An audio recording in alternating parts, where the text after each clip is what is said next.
get a lot of questions about our upcycled wool long underwear or sweater pants or swants. So I thought I'd do like a quick little intro and tutorial about how to make them.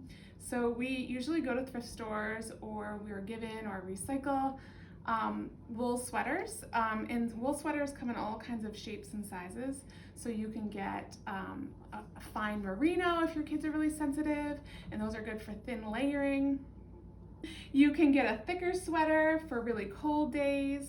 And basically we use the sleeves as most of the leg. Now, I used to only use the sleeves of the sweater when my kids were younger, but now they're older. My 11-year-old is the same height as me, so I've had to get a little creative on how to make them long enough. But this is what we use under rain pants, and in the winter we put 1 or 2 layers plus regular wool long underwear under rain pants, and we use that most of the year. We do use snow pants at home when we're just out for a few hours, but they're really bulky, and we find this the warmest. We've also worn these under snow pants, and we wear them skiing and all kinds of things. So they're super easy, but you basically need a 100% wool sweater or a wool polyester blend, no cotton. I have one here. And then you need a pair of pants that fits your child. If you have a younger child, I suggest picking one that's a little big, or kind of making it a little bigger than they fit so that the pants will fit for longer. It's harder to do now that my kids are bigger, because the sweaters only come so big. So the bigger your kids are, the bigger sweaters you're gonna need. So I basically lay out the sweater with the arm out like this. And then I take the pants that fit. So these are my 11-year-old's pants. And the key thing is that you wanna fold them in half and pull out this little curve here in the center or the crotch of the pants. And that's what's gonna make enough room for the pants to fit without being like super tight in the wrong spots. And this piece right here are the pieces that you end up sewing together to make the pants like open in a circle like this. So that's the key part, is that you always pull that out like that, and then you lay the pants down on the sleeve. So if you want them to last for a little longer, move them so that some of the bottom of the cuff is sticking out, or you can just match them up, and then you lay it out. Now you can see that this child is taller than the whole sleeve, right? So I'm gonna make an extra piece, and you can kind of see I did it with this really large pair here. I think maybe I didn't, oh yeah. So I cut the legs from the arm here. That was as long as the arm was. You can tell these are really used, they've got straw on them. And then I cut a piece from the body, the second piece up here, and I just sewed them here. And I just hand sew them. You can use a machine if you have one, or you have a tough machine. They're kind of hard to sew if they're really fluffy on the machine, so I like to just hand sew them, and it's pretty quick. So lay it out, and then you cut. For him, I would kind of cut here. So you're just gonna cut this piece out, including this little crotch piece. You're gonna cut that all out right there, and do the same for the other leg. And then you see I have this section here, right here, because he's too tall for the whole sweater. So you're gonna have to cut that section from the rest of the body. So you're really gonna use the entire sweater to make a big kid pair of pants. But it's okay, because otherwise you just kind of have this piece left over. So you have enough sweater to make the pants. Okay, so I've cut out both legs, and I laid out my pants on the bottom, and I put the cut arm / leg piece that we cut out on top, and I did leave a little extra for growth. You can see that. And then the most important thing is to line up the crotch of the pants with the crotch of the pants that you cut out, because that's gonna make your pants go together the right way. Now notice here on the back of this leg, right, here's the leg, the back of the leg, it is open here because remember this part went into the middle of the sweater. So you will have to sew this up because this will be the back of the leg. It'll be like back here, and so you don't want a big hole there. But you will have to sew on this one up to the crotch, right? Because that's also the inner part of the leg. So I laid it down like that, and I have I took the bottom of the sweater, and I kind of made it even. I just cut across the top because it was kind of wavy from where I had cut out.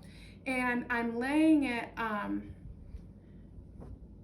with the cut side towards the top of my sweater. And I'm doing this because this side is hemmed.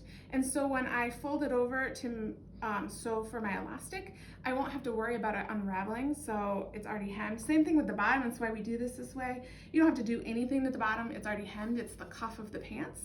So it makes it super easy. So I laid this is the side I cut of the body of the sweater, and I'm matching it down here. I'm leaving a little overlap for seam allowance, and I'm just laying it on there. What I'm trying to do is figure out how big of a piece I need to cut for the top part of the pants, because I'm adding on, because this is for my 11-year-old. So when I pull this out, you can see that the pants, how much extra there are of the pants. Remember, you will need a fairly big seam allowance because we're hand sewing it. It's a sweater, and I usually use pretty thick, like 1 inch or 1/2 inch at least elastic.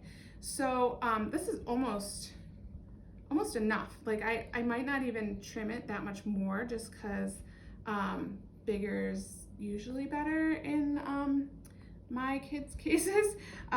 Notice also this is all cinched in because of the elastic. So you want the whole piece to be a square or a rectangle.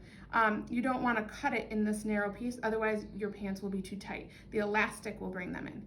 So yeah, so I'm just gonna line these up, and then I'm gonna cut along right here on this line. Okay, so now we've cut out both arms in both pieces, and I've turned them inside out so that the inside is now on the outside so that our seams don't show. And the back of the leg here, we have the crotch piece is the front. And we have the back is open because we cut into the middle of the sweater. So I suggest just pinning that really quickly so that it's together for our next step. And the next step to make it easiest is to kind of open this up and turn your extra piece to make it extra long, because we have big kids, and lay it so that the right side is up and the cut side is down, facing the bottom of the leg. So I have the cut part I cut on the sweater, and then the bottom seam is on the top, because we want that to be all nice when we fold it over to make the waistband. So we're gonna sew these together. Have the inside of this is the right side of the fabric, and I have the right side of the fabric right here. And if you mess it up and sew it all together in the wrong way, it doesn't matter. We have a few of those pants. It doesn't affect their function. It just looks kind of funky. So I opened it up, and you're gonna sew or pin first these two pieces together. So this is gonna make the rest of the tube, so that of the leg. So when you fold it over, you'll have the whole leg piece, the whole piece of pants. So we're doing from here to here, and we're sewing them together right here. Okay, so we're just gonna pin this together so that the seams are on the inside of our pant leg, and then we can go ahead and sew those up.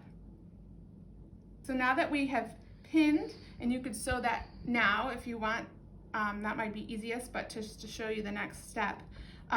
So I have pinned that extra piece now, and you can see we have one long leg piece. And this is gonna look extra long on the top, because remember, we want plenty of room to fold it over for our waistband. But I just wanted to point out, so from the crotch piece, to the top of the sleeve of the sweater, there is a hole because we cut into that top of the sweater. So you will need to sew from the top, this opening from the crotch piece to the top, because otherwise you're gonna have a big hole in the leg of your pants. So you can sew the top on, and then you can pin this up then, or you can do it ahead of time and do all the sewing at the same time. So you're gonna sew that, and then you're also, depending on this leg I have it, but this leg I don't, because you can see that this leg had more of the top of the sweater. So I won't have to sew this one, but on the back of this one it's open. So I will need to sew the back up to this, because this is the back of the thigh. So I will need to sew here.